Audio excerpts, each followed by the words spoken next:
to episode number 4 of the Devil's Den podcast. Yep. I'm joined alongside Chris today.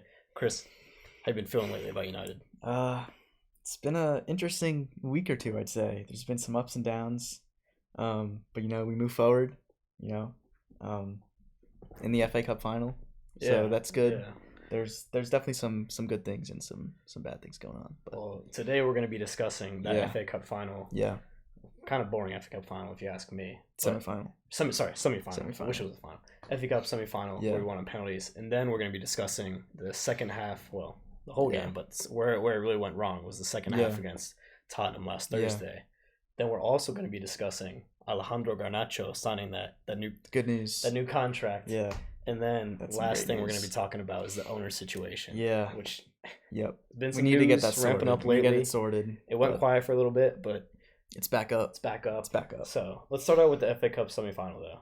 What were your thoughts Alright. on the game in general? It was a really boring game. I think not much happened. I thought the defending was really good. I thought Lindelof was great alongside Shaw. And then penalties. I was very nervous for penalties. I don't know about you, but I was massively nervous. I hate penalty shootouts, especially when you're playing in one. We haven't before And today. We that haven't game, won. We hadn't won a one. shootout in so long. 6 out of the last 7, My- I think we lost. My hopes were not very high. And I think I saw some stat that the last and it 29 penalties that Yeah. hasn't saved, something like It that. took a Solly March Skyer to win that one. But hey, we'll take it. Win's a win. Gotta win somehow. Win's a win, and the first ever Manchester derby in the FA Cup final, which is exciting. That's very exciting, I think. I'm looking forward to it. Because I think initially when I first heard about that, I was like, oh gosh, we're going to get embarrassed. But at the same time, I mean, we might have Varane back. Alejandro Garnacho will be back. Yeah. I think Ten Hag's going to get the boys ready for that. Especially because it's a derby. It's a derby. It's such a big game. It's such an important game. So, and I think we'll be up for it. Well, we're definitely going to be up for it. Let's dive into the stats real quick of the Brighton game. So Brighton, they're a possession-based side, and even against some of the bigger clubs in the Premier League, they've had more possession. So it's in that game, they had 61% possession. Yeah. They had 1.3 expected goals, one big chance, which I don't know exactly which one that was. Maybe the free kick. Mm-hmm. One of those. And then they also had 539 passes to our 295 passes. That's crazy. That's kind of crazy. We kind of sat back a lot. What are your thoughts on that? Because for me, I don't know. That's not how Ten Hag wants to play. He wants to be controlling games, high press, high line, but you kind of take the games as they come, and that's the style we chose to play, I guess. And we came out with the win. Not in regular time, but win's a win. So yeah, I mean, it wasn't a pretty win by any means necessary. Not all wins are pretty, but I think he got the job done. Yeah, it was a gritty win, and yep. I mean, De Zerbi, the Brighton manager, was speaking at the end of the game. He was saying that they deserved to win and that we didn't. Which, I mean, maybe, but like they didn't really test. No. I don't remember either team really testing the keeper that hard. It just wasn't a really exciting game. Yeah, De Gea might have had the Enciso shot from off the corner. I think that might have been one of De Gea's best saves, and then Robert Sanchez had a save on Rashford at the end of the game. But I don't really think that save was really nice. I don't think they really tested anyone too hard though. Nothing was like a sitter or anything like that. It was missed. So I think, and they also got really tired as soon as the full time whistle went. What do you think about his subs taking off Bruno and Antony? Bruno was expected because he had an injury. Yeah. He couldn't play 120 minutes. And then what was the other one? Antony. Yeah, I think whenever we take him out, we're bringing up Weghorst, and it's not ideal. We'll talk about that again with the Spurs and Ten Hag subs, because that's kind of been a topic that's been come up recently about Ten Hag's substitutions and some of the choices behind them. But that also comes into play with our depth and stuff. We'll talk more about that. I mean, I think, but yeah, Bruno, of course, probably had the best. He's been having the best games for me, at least, in the team for a while now. It seems like every time we don't have him, there's something wrong with the team. and you can't exactly pinpoint it, but he makes those big chances for us. And when he's not playing the best or when he's not playing, you can tell we suffer. Yeah. I think that game, there were some chances that he had. If you remember, like Eriksson passed it to him that one time, and he had that one. But they were all siders for the most part. And I think Sanchez and De Gea weren't really testing too much. No. And then the penalty shootout came, and do you think Weghorst really had an impact on Solly Marsh's penalty? I don't know. I've never really seen a player do that before. I'm sure people have, but there were definitely some mind games going on there. Doing that voodoo stuff, you know. He's fixing it, but I love his passion. You know, you can't fault the good man's passion. You see his celebration. You can question his quality. You can't question his passion for the club. Yeah, after Lindelof hit it in, he straight to the fans. He did it by himself though. By himself, knee slide in front of the fans. That's so cringy. It's like, dude, what are we doing? But... And then when March like skied it, I don't know if you saw, he was like celebrating, like he ran away from the team that was like had their arms around each other, and he was like celebrating and stuff. I don't know. And did you see Casemiro too, like moving his arms around and everything? I think he was trying to tell De Gea to move around. Because De Gea dive and stuff. De Gea was so stagnant on the line. So he can't ever save penalties. It's so frustrating. I knew like every time like he's not going to save it. He's not going to save it. Yeah, for sure. I mean, we took some good penalties though too. To be fair, Sancho's was really good. Rashford's was like the same area. Yeah. I was kind of concerned when I was concerned for Weghorst. When Weghorst went up, I was like, "Don't mess it up, man." But it was a good pen. Salvatier's was also very close. You know, dude, he had the fingertips on it. Oh my gosh. Yeah. And then Lindelof, Iceman. Also, what was De Gea reading on his bottle? Definitely not where they were gonna shoot, because he didn't go the right way once. Oh my god. Yeah, he had like one time where he went the right way, and he wasn't even really that close to it. He dives so like nonchalantly, like he like slides and keeps his arm in, and like he's not full stretch ever. I've never seen him full stretch on a penalty. Just like when he's not claiming crosses, he's so not aggressive at all. I know. I mean, there's not much else we can really talk about with that game, because to be honest, I'm kind of just happy that we got it through in the end. But I don't know if that's all that matters. Say that we deserve to win. 120 minutes was definitely not what we needed for our players, because we desperately need a rest. I mean, at the end of the game, I don't think either team fully can say that they deserve to win. I think it's kind of silly that it was not a one-sided game for sure. I think both teams were kind of they seem both really tired too. And then Matoma, who's lately been making a ton of waves, he just got locked up. Which I feel like that kind of killed Lindelof and Wan-Bissaka were and McAllister was okay, players. But in my opinion, the best player, the best player of the game has got to been Caicedo. During the match, he was their best player. Yeah, and it was kind of sad because I wanted to see him take a penalty, because to at least reward him for such a good game. But I guess we can move on now to the Spurs match. Very depressing Spurs match. What were your initial thoughts on that game? It's not as bad as the Sevilla first leg, but it kind of had that similar feel to it, you know, where you start so well, you play a really good first half, and then you kind of just fall apart in the second half, which is literally what we did. And unfortunately, we've been seeing recently we haven't been able to really hold on to games with leads. We haven't been able to like close out games as much, which is something that's frustrating, because we've been able to do that a lot earlier in the season. But it's come to a point where we haven't really been able to hold on. Something that we need to fix up though. It's weird for me, because at the start of the season, like you were saying, we had a lot of games where we weren't playing the best in the first half, and then he'd bring on some tactical subs, and it would work really well. But I think one thing that's kind of dampened that is just the lack of depth now, especially with all the injuries we have.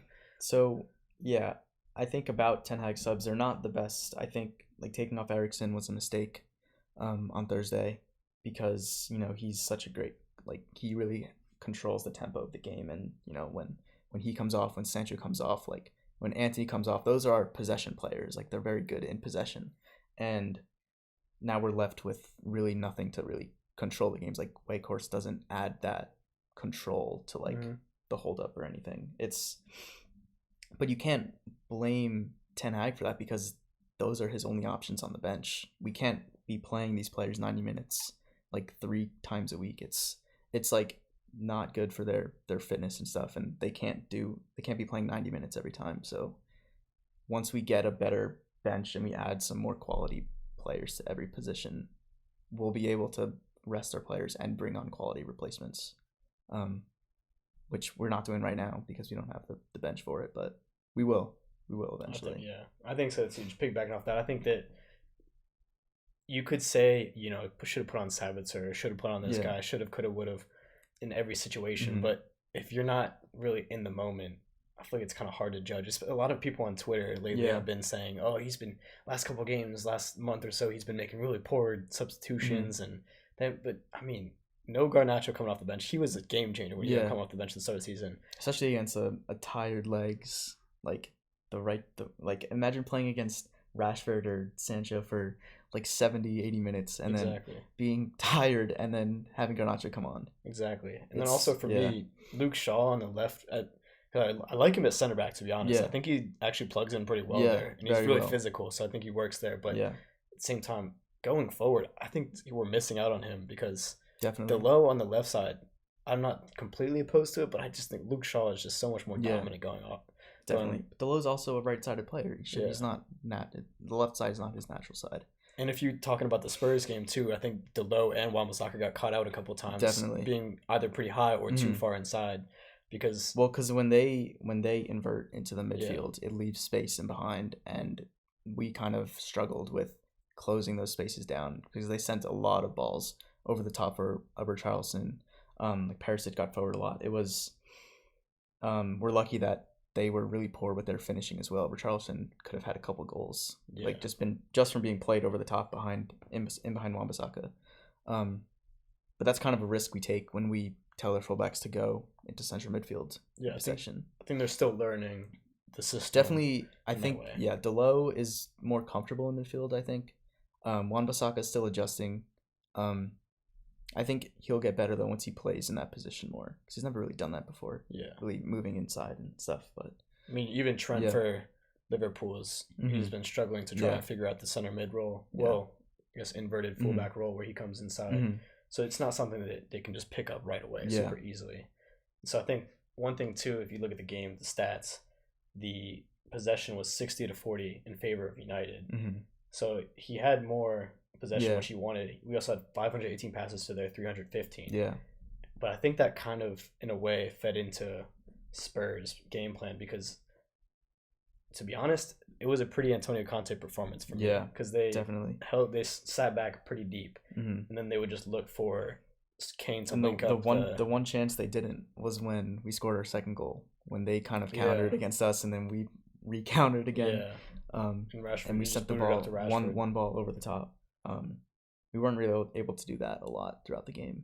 Yeah, because they sat back pretty deep for most of the game. And then, first half, though, we were just so dominant. And you got to think, you got to close the door. You got to get that third goal. You got to get that third goal. Because if you give them a chance to get that, if they get the third goal and you already have the first two, they're right back in the game. They did. And that's exactly what happened. Yeah, and they get the momentum. And to be honest, based on the second half, because first half, yes, dominated. Second half, though, abysmal. And Spurs could have gone on to win the game. They could have. They could have scored 4 or 5 goals. I mean, that's, let's say, the Bruno chance, the big Bruno chance when what he missed. That 3-1, I think the game is put to bed at that point. Oh, for sure. It wasn't too early in the half either. It was around the 60th minute maybe or something. But I think that would have put the game to bed. You'd hope so. But he misses, and then the game stays at 2-1, and then they get the equalizer. But why do you think we're struggling to really close out games recently? I think tired legs. I don't want to completely say that it's tired legs because that just sounds like an excuse. Yeah. And I think Ten Hag has the boys ready, and I don't fully think it's completely based on substitutions. It is tough when you have to bring on.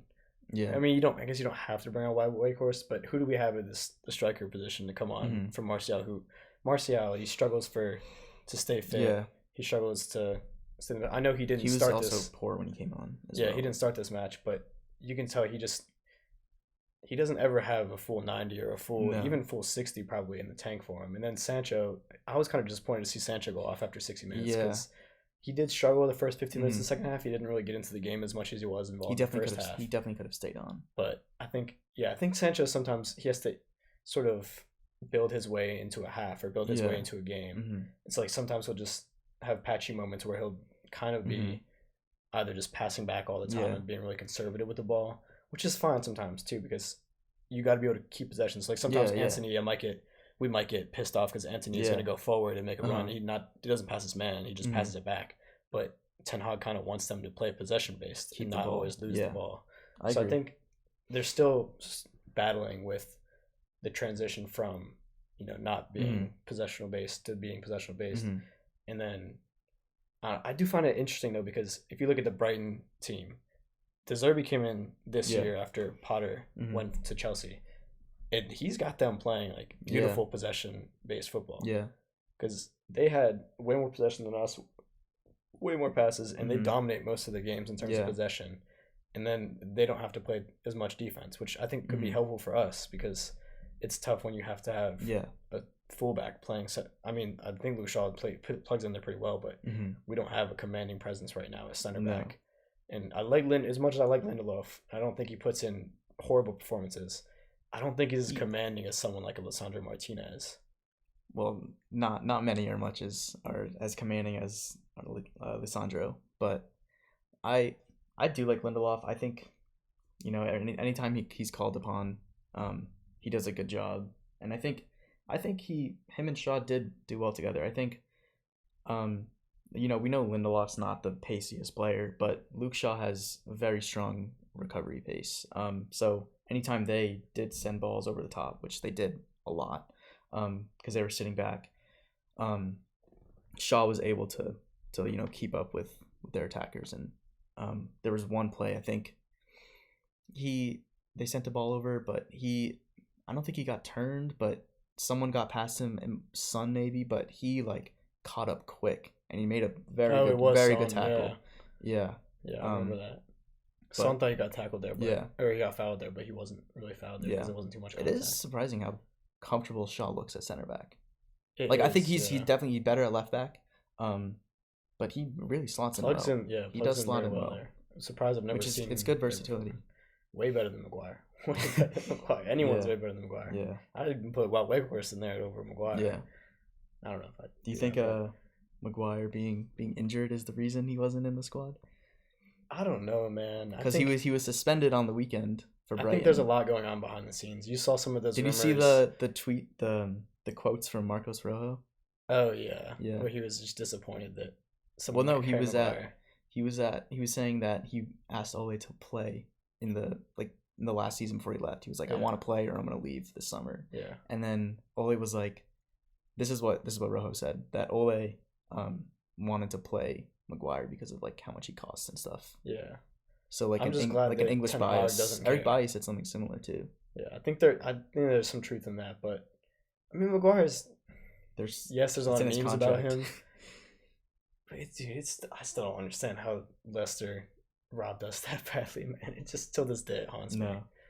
But I think we should move on from Maguire. Wait, I want to say one more thing about the Spurs game, and then we'll move on. Go for it. De Gea's passing out from the back. That was another topic, I think. A lot of him just hoofing the ball forward, and albeit we can't really win a lot of balls in the air. So do you think that it's his fault for doing that? Is Ten Hag telling him get rid of the ball, or he wants De Gea to be playing more out from the back, playing to our fullbacks instead of just literally just kicking it up and hoping that one of our attackers will win the header, because that's how they scored the equalizer, was a direct ball from De Gea. Rashford didn't get to it, and then they instantly are all of our players out of position. I think it's important for him when he does play the ball forward that high, like he does, that we're set up defensively. Well, because when we lost the ball, we were way out of sorts. Well, that, and then the same can be said about trying to at least play it further on the wings, because yes, he was trying to play Rashford on the left side, but it was still somewhat central, and then it was also it was still in our own half.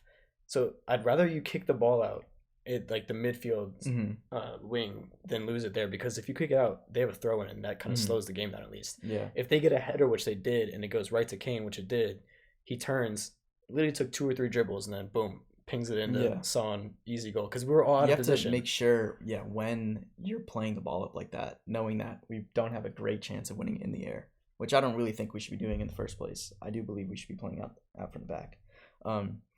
But you have to have your players set up. Like our center backs were in front of each other. They were both on the right side. Malacia was way out of position, and De Gea was high as well. Is he like scrambling? He's trying to get rid of it. He's like, I don't want to dwell on this ball for too long. Get it forward. Where no one's in position, so they win the ball back instantly, and then they score.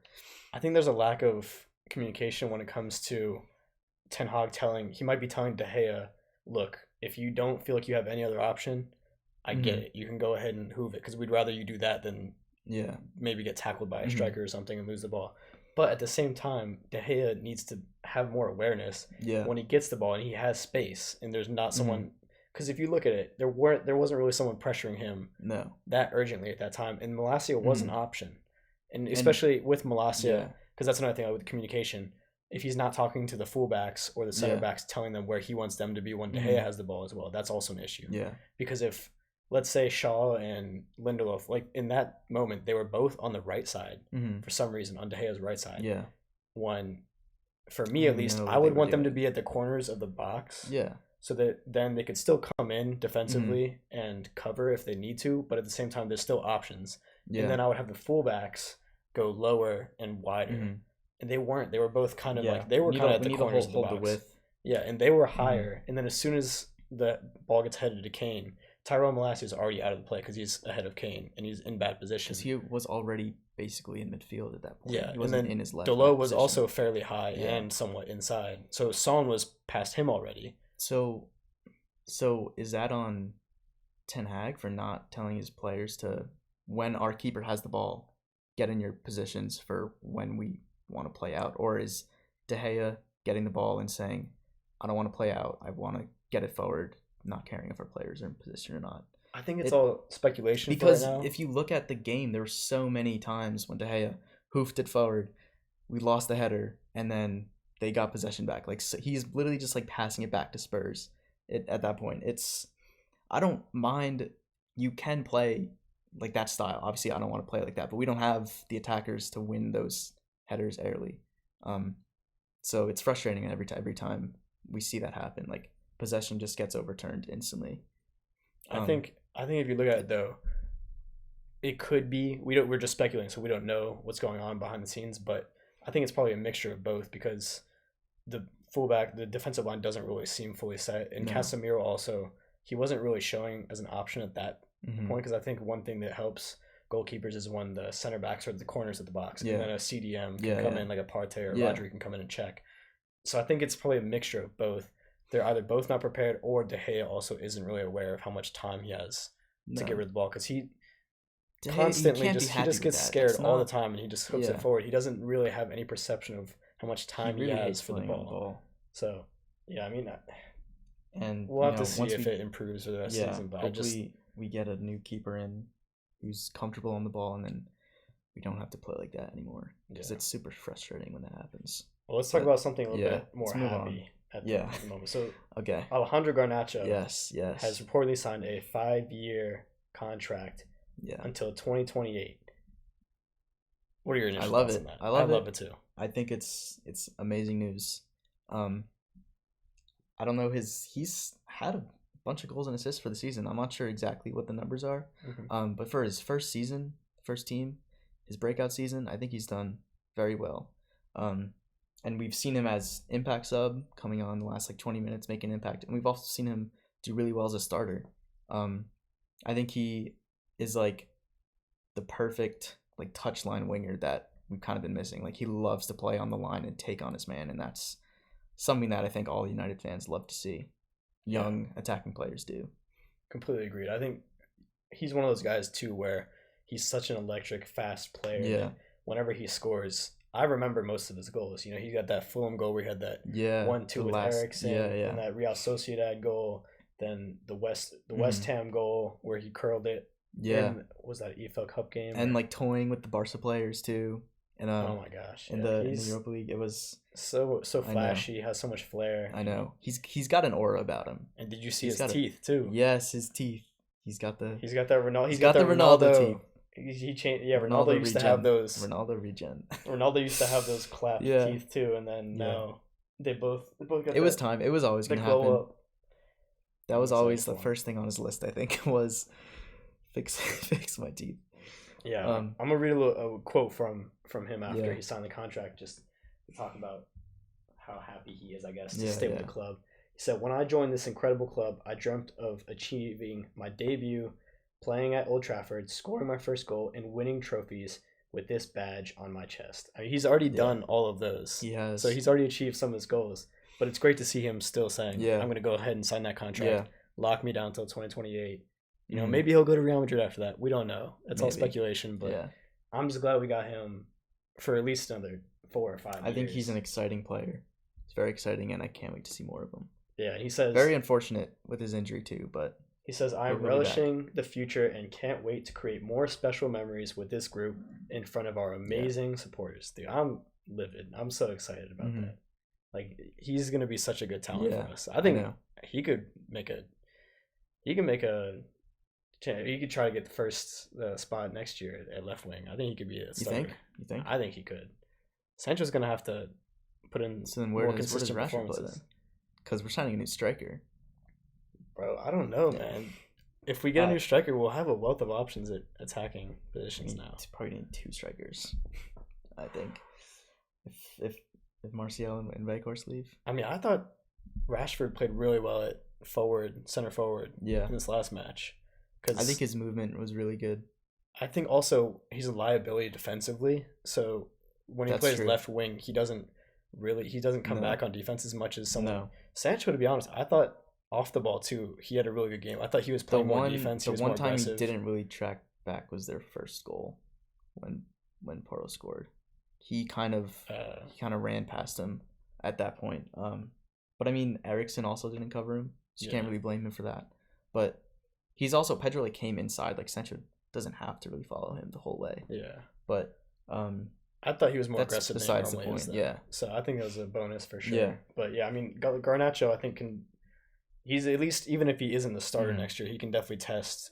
And it's good to have competition. You know, he's gonna be playing next season for sure. And he's gonna be starting some games. He's gonna be on the bench. He's gonna start some games. It's exciting. And think about it. We got on the left wing Sancho, Garnacho, Rashford. Striker will probably have hopefully Kane. Hopefully Rashford can play there too. Maybe Martial if he's still here. I don't think he will be. Weghorst, not Weghorst. Not Weghorst. Then right wing we got Antony, Ahmad. I mean Sancho could play right wing as well. Yeah, I think there's a Pellistri. There's a good little see what happens with him. There's a good little group there brewing. Yeah, Ten Hag's got going. Yeah. So I think that's some positives. I'm just really happy that he's on. I'm very happy. I think all United fans are happy. Yeah, that he signed a new deal. We'll see where he goes in the future. Yeah, but for now, let's move on and talk about the owner situation now. Okay, it's a little bit more depressing because the Glazers that it's been dragged on for so long. Yeah, we thought we were going to be getting new owners by now already, but there's been endless amounts of rounds. I feel like I think there's like the third or fourth round of bidding. I think, and they keep saying it's the quote unquote final round. Yeah, it's always the final. When is it actually the final round? We don't know. Until the Glazers just ask for more. Exactly, because all right. Or worst case scenario, this is all just a media play, and they're not even.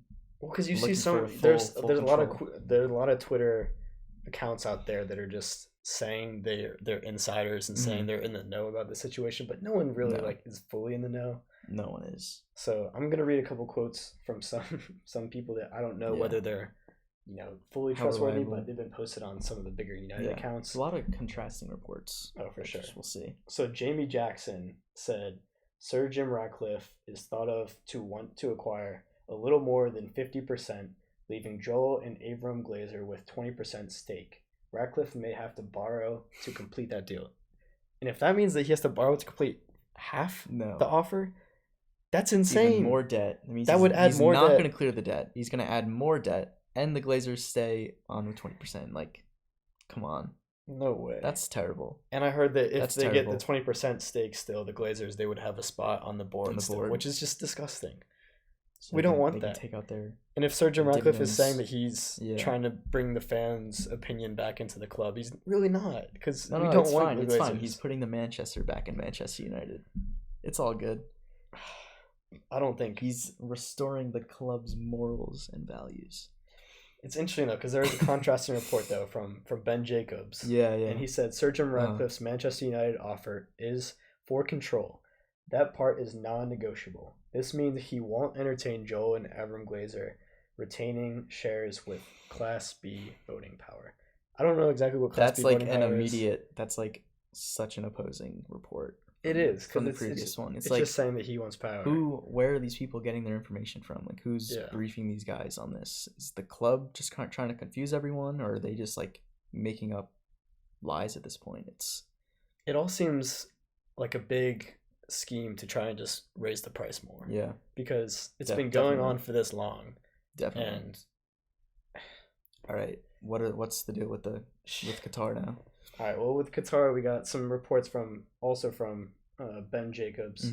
Said Sheikh Jassim's final offer for Manchester United is again improved from his second bid and is expected to go in shortly before tonight's 10 p.m. UK deadline. So although it's improved, we don't fully know. It's improved, but whether it's going to be what the Glazers believe it was also something that it was still less. It was still under £5 billion.